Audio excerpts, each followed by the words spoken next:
3 मार्च 2026 भारत में लगने वाला है चंद्र ग्रहण। आइए विस्तार से जानते हैं। स्वागत करते हैं आपका अपने चैनल टीच इंस्पायर में। जानेंगे कि कब लगेगा सूतक काल और एक ऐसी चीज़ जो आपको होली की अग्नि में अवश्य डालनी है। यह सारी जानकारी आज की इस वीडियो में हम जानेंगे। प्रिय भक्तों, 3 मार्च को भारत में लगने जा रहा है भयंकर चंद्र ग्रहण।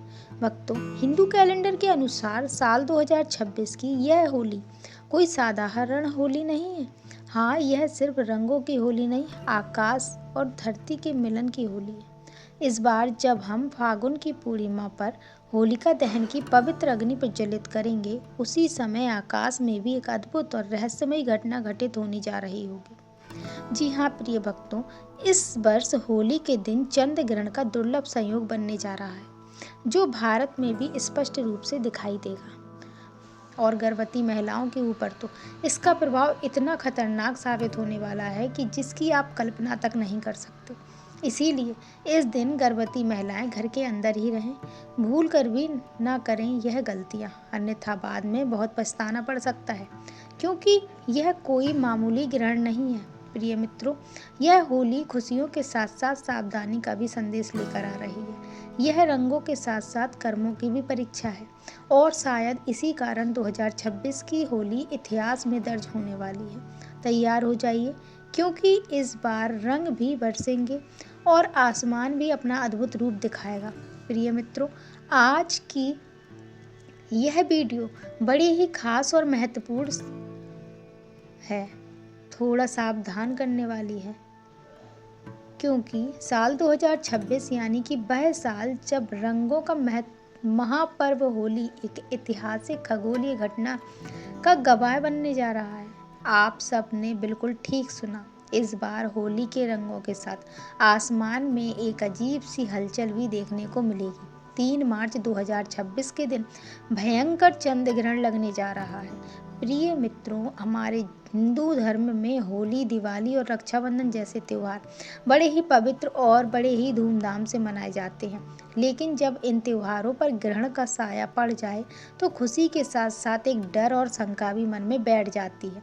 साल 2026 की होली पर कुछ ऐसा ही संयोग बनने जा रहा है। ज्योतिषी शास्त्र के अनुसार होली और चंद्र ग्रहण का एक ही दिन होना एक बहुत ही बड़ा और दुर्लभ संयोग है।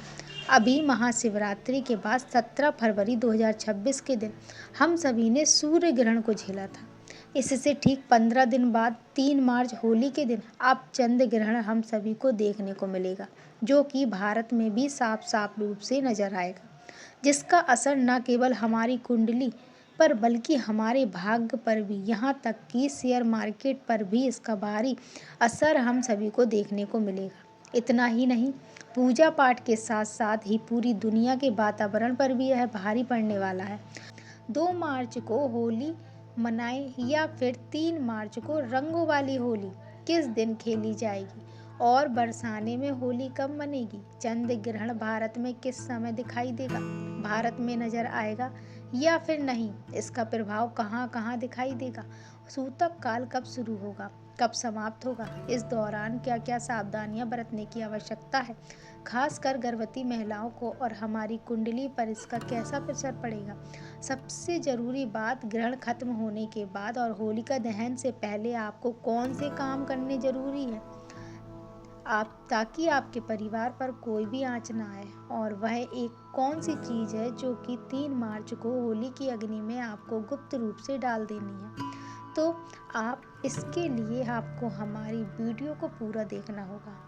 अगर आज आपने इस वीडियो को आधा अधूरा छोड़ने की भी भूल की, तो फिर आपने बीच बीच में से वीडियो को स्किप करके देखा, तो आपको ज़िंदगी भर पछताना पड़ सकता है। कुछ लोग होते हैं जो वीडियो को देखने तो आते हैं, लेकिन फिर अधूरा छोड़कर आगे बढ़ जाते हैं। उन्हें कोई सफलता हासिल नहीं होती। इसीलिए आपको वीडियो को पूरा ही देखना है।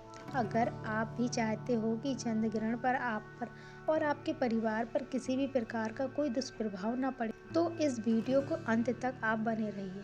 तो चलिए, अपना समय बर्बाद न करते हुए जानकारी आरंभ करते हैं और जान लेते हैं कि सबसे पहले बात कर लेते हैं उस कन्फ्यूजन की, जिस उलझन की वजह से हमारी तिथियों को लेकर मन में कन्फ्यूजन बन जाता है। तो देखिए, हिंदू पंचांग की बात करें तो होली का त्यौहार फागुन मास की पूर्णिमा तिथि को मनाया जाता है और साल 2026 में फागुन पूर्णिमा की जो तिथि है वह 2 मार्च की शाम को शुरू होकर 3 मार्च की शाम तक रहेगी। अब यही से सारा कन्फ्यूजन शुरू होता है। आमतौर पर हम जिस दिन पूर्णिमा की शाम होती है उसी दिन होलिका दहन करते हैं, लेकिन साल 2026 में 3 मार्च की शाम यानी कि पूर्णिमा की शाम के समय आसमान में चंद्र ग्रहण लगेगा। और हमारे शास्त्रों की बात करें तो यह अटल नियम है कि ग्रहण काल में कोई भी शुभ कार्य या पूजा या अग्नि प्रज्वलित करना सख्त माना गया है। ग्रहण के समय किया गया होलिका दहन शुभ फल प्रदान नहीं करता बल्कि दोष पैदा करता है। तो फिर होलिका दहन कब किया जाए? तो देखिए, ज्योतिषी शास्त्र और पंचांग के अनुसार इसका सटीक हल यह निकलता है कि 3 मार्च की शाम को ग्रहण है, इसीलिए साल 2026 में होलिका दहन 2 मार्च 2026 की रात को किया जाएगा। जी हाँ, तारीख को थोड़ा नोट कर लीजिए। होलिका दहन 3 तारीख को नहीं बल्कि 2 मार्च की मध्यरात्रि में होगा। लेकिन रुकिए, 2 मार्च को भी एक बाधा है। बाधा यह है कि 2 मार्च को शाम होते ही भद्रा लग जाएगी। तो आप तो जानते ही हैं कि भद्रा काल के दौरान होलिका दहन या कोई भी शुभ कार्य करना विनाश काल विपरीत बुद्धि जैसा माना जाता है। भद्रा में किया गया होलिका दहन परिवार, समाज और देश के लिए अशुभ होता है, इसीलिए हमें भद्रा के खत्म होने का इंतजार करना पड़ेगा। तो साल 2026 में होलिका दहन का सबसे शुद्ध और सबसे शुभ मुहूर्त जो है वह निकल कर सामने आ रहा है। वह 2 मार्च की रात यानी कि 3 मार्च की शुरुआत होने वाली है, जब रात में 12:50 से लेकर 2 बजे तक होगा। यह वह समय है जब भद्रा की पूंछ होगी या भद्रा समाप्त हो चुकी होगी। यह लगभग 1 घंटा 12 मिनट का समय हमें मिल रहा है और आप इस समय पूरी श्रद्धा और विधि विधान से होलिका दहन कर सकते हैं। इस समय अग्नि प्रज्वलित करना आपके घर से नकारात्मकता को जलाकर राख कर देगा। और प्रिय मित्रों, इसी के साथ बात करते हैं कि इस बार रंगों वाली होली किस दिन खेली जाएगी, बरसाना में होली कब है। इसी के साथ जान लेते हैं कि चंद्र ग्रहण का सूतक काल का सही समय क्या है, ग्रहण के दौरान गर्भवती महिलाओं को क्या सावधानी रखनी है। यह जानकारी बड़ी ही सूक्ष्म और महत्वपूर्ण है। प्रिय मित्रों, वीडियो में आगे बढ़ने से पहले मेरा आप सभी से हार्दिक निवेदन है कि अगर आपने अभी तक चैनल को सब्सक्राइब नहीं किया है, अगर वीडियो आपको थोड़ी भी पसंद आ रही है तो अभी के अभी चैनल को सब्सक्राइब कर लें। इस चंद्र ग्रहण का कोई गलत प्रभाव आप पर ना पड़ जाए। तो चलिए प्रिय मित्रों, अब हम बात कर लेते हैं कि उस खगोलीय घटना की जिससे हर कोई डरा हुआ है। चंद्र ग्रहण साल 2026 का वो पहला चंद्र ग्रहण है जो कि 3 मार्च 2026 दिन मंगलवार के दिन लगने जा रहा है। इसके ठीक 15 दिन पहले ही 17 फरवरी को सूर्य ग्रहण भी लगा था। यह कोई मामूली ही ग्रहण नहीं है। जब 15 दिन के अंतराल में 2 बड़े ग्रहण पड़ते हैं तो उसका गहन प्रभाव हम सभी के जीवन पर और हमारे देश पर भी पड़ता है। यह एक पूर्ण ग्रहण होगा। इसका मतलब चंद्रमा पूरी तरह से पृथ्वी की छाया में आ जाएगा, लाल रंग में दिखाई देगा, जिसे ब्लड मून भी कहा जाता है। अब सबसे बड़ा सवाल यह पैदा होता है कि क्या यह ग्रहण भारत में भी दिखाई देगा, इसका समय क्या होगा। यह सवाल हर सभी भक्तों के मन में है, यह भारत में दिखाई देगा या नहीं। तो चलिए मैं आपकी कन्फ्यूजन को दूर कर देती हूँ। देखिए, यह ग्रहण बिल्कुल भारत में दिखाई देगा। भारत के अधिकांश हिस्सों से इसे देखा जा सकता है। और अब जान लेते हैं इसका सही समय। तो देखिए, भारतीय समय के अनुसार बात करें तो यह ग्रहण 3 मार्च को दोपहर के बाद से ही शुरू हो जाएगा, लेकिन क्योंकि दिन में हमें चांद नहीं दिखता है इसीलिए इसका महत्व शाम से ही शुरू होगा। भारत में चंद्रोदय का समय अलग अलग शहरों में अलग अलग समय पर होता है, यानी कि लगभग 6 बजे से ले तो 6:37 के बीच होगा। जैसे ही शाम को लगभग 6:20 के आसपास पूर्व दिशा में चांद निकलेगा, ग्रहण शुरू हो चुका होगा। यह ग्रहण शाम को 6:47 पर समाप्त हो जाएगा, यानी कि इसका मोक्ष काल का समय शाम 7 बजे से पहले से ही हो जाएगा। भले ही यह ग्रहण भारत में शाम को केवल 20 से 25 मिनट के लिए ही दिखे, लेकिन शास्त्रों के अनुसार ग्रहण आपके शहर में दिख रहा है। इसका सूतक काल भी पूरी तरीके से मान होगा। अब आते हैं सूतक काल के सही समय और जानकारी पे, तो बड़े ही ध्यान से सुनिएगा। देखिए, जब भी चंद्र ग्रहण लगता है तो सूतक काल पूरे 9 घंटे पहले से ही प्रारंभ हो जाता है, और जब सूर्य ग्रहण लगता है तो सूतक काल 12 घंटे पहले ही प्रारंभ हो जाता है। तो चंद्र ग्रहण में 9 घंटे पहले प्रारंभ होगा। तो ग्रहण का जो स्पर्श काल है वह भारतीय समय के अनुसार बात करें तो दिन में ही हो जाएगा। इसीलिए 3 मार्च को सुबह से ही सूतक काल के नियम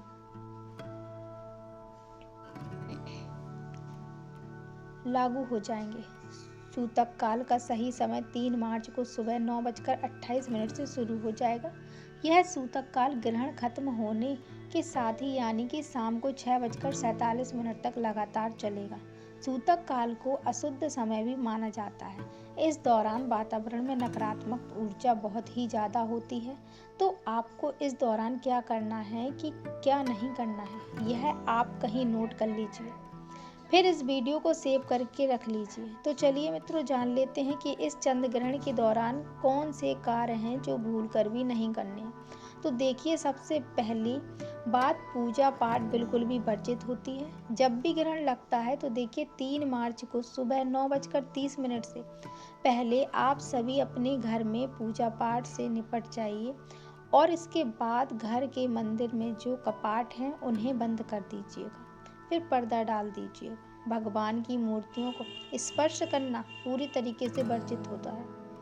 दूसरा, खाने पीने की जो भी चीज़ें हैं, सूतक का लगने से पहले ही यानी कि सुबह 9 बजे के आसपास ही खाने की सभी चीज़ों में से दूध, दही, पानी का मटका, कोई भी खाने की ज़्यादा चीज़ें हों तो उनमें भी तुलसी दल डालकर रखिएगा। तीसरा, इस दौरान आप किसी भी नुकीली चीज़ें जैसे कि सुई, कैंची, चाकू का इस्तेमाल बिल्कुल भी ना करें। सिलाई कढ़ाई भी ना करें। बस मन ही मन मंत्रों का जाप करें। फिर धार्मिक पुस्तकें पढ़ें। जो भी गर्भवती महिलाएं हैं वह पूरी तरीके से अपने आप को कमरे में बंद कर लें ताकि कहीं से भी रोशनी ना पड़ सके। कोशिश करें कि ग्रहण काल के दौरान परिवार का कोई भी सदस्य घर से बाहर ना निकले। गर्भवती महिलाएं इस दौरान ना तो झुकें और ना कोशिश करें। इस दौरान अपने पेट पर गेरू का लेप लगाकर रखें, या फिर गाय के शुद्ध गोबर का लेप भी आप लगा सकते हैं। और अब सबसे बड़ा सवाल है कि हर किसी को जो परेशान करके रखता है कि रंगों वाली होली कब खेली जाएगी। तो देखिए, आम तौर पर हम होलिका दहन की अगली सुबह रंग खेलते हैं, तो उस हिसाब से तो हमने होलिका दहन 2 मार्च की रात को किया। इस हिसाब से 3 मार्च की सुबह हमें रंगों वाली होली खेलनी चाहिए। लेकिन यहाँ ज्योतिष आड़े आता है। 3 मार्च को सुबह से ही सूतक लग रहा है, तो शाम को ग्रहण है। तो ज्योतिष शास्त्र कहता है कि ग्रहण के दिन उत्सव नहीं मनाना चाहिए। यह दिन संयम, तप और जप का होता है, ना कि शोर शराबे और हुड़दंग का। इसीलिए देश के बड़े बड़े विद्वानों और काशी के पंचांग के अनुसार रंगों वाली होली 3 मार्च को नहीं बल्कि 4 मार्च 2026 दिन बुधवार को खेली जाएगी। 4 मार्च को ग्रहण का कोई साया नहीं होगा। पूर्णिमा तिथि खत्म हो चुकी होगी। चैत मास की प्रतिपदा तिथि यानी कि हिंदू नववर्ष की पहली सुबह की होगी। वातावरण पूरी तरीके से शुद्ध सकारात्मक हो चुका होगा। इसीलिए 4 मार्च को आप जी भर के रंगों वाली होली खेल सकते हैं। गुलाल उड़ाएं, होली मिलन समूह बड़े ही प्रेम और धूमधाम से मनाएं।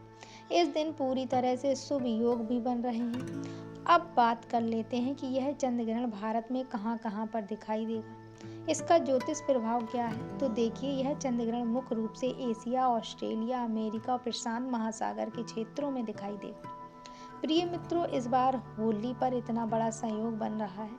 ऐसा संयोग हजारों सालों बाद में बनता है कि एक ही दिन चंद्र ग्रहण लगने जा रहा है और उसी दिन होली का दहन भी किया जाएगा।